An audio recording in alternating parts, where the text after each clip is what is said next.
Kiitos, kiitos. Ole Kandelin can be considered as a pioneer of Finnish abstract art, even though his destiny was to die of tuberculosis already at the age of 26 in 1946. His aim was to be a kind of avant-gardist or forerunner in Finnish art history, in that sense that he would lead the way to both to abstract, to non-representational art, and to a kind of surrealist art which is based on a dream world and subconsciousness. Kandelin had opportunity to go to Sweden to take care of his health, because there were better conditions, of course, and better sanitary conditions and so on. So he got especially interested there about abstract art, non-representational art, like Juan Miro's art was one idol for him there. And he even managed to organize an exhibition there, but just before that he came back to Helsinki and unfortunately died there and was not able to see this exhibition, which was held in Stockholm in 1946. Yes, how I see it, I have always thought that it's a kind of Kandelin's alter ego in this painting, so it's himself imagining that he balances on the thin line, thin rope, on life and death.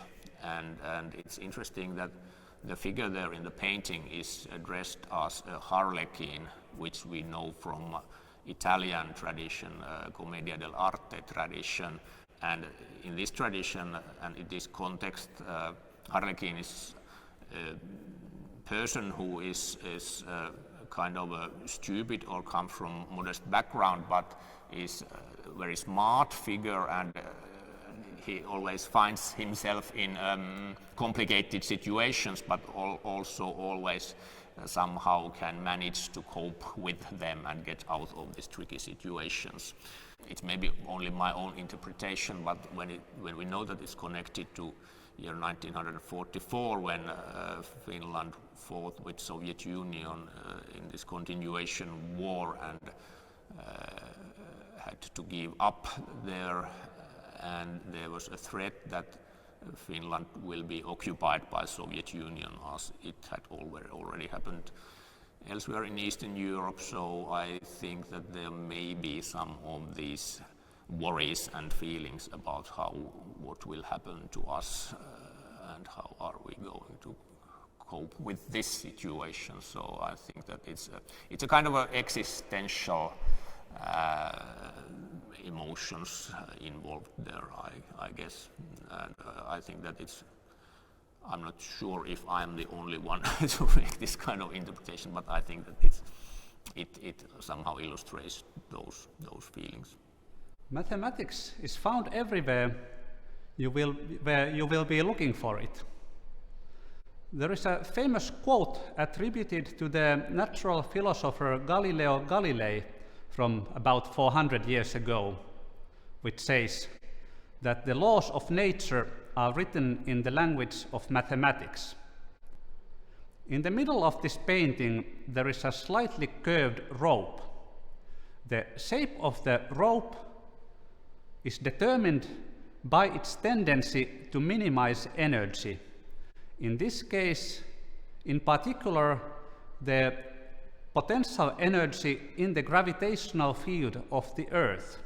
Once we are aware of this principle coming from physics, the rest is actually mathematics. Mathematically, finding the shape that minimizes energy is an optimization problem that can be solved by so-called calculus of variations. There are some constraints, namely the fixed ends of the rope and possibly the fixed length of the rope. However, the rope might also stretch a little. In this case, the quantity to be minimized is the sum of the gravitational potential energy and the elastic deformation energy related to the stretching of the rope. These two, to some extent, compete against each other, in the sense that in order to minimize the gravitational energy, the rope and the walker's body should lie as low as possible, whereas to minimize the deformation energy, the rope should stretch as little as possible. From the point of view of an observer, the performance in the painting is a somewhat paradoxical combination of apparent effortlessness on the one hand and the feeling that I couldn't do that myself on the other hand. And this is sometimes quite the same in mathematics. Rope walking is difficult, mathematics is difficult. But this is not a reason to give up.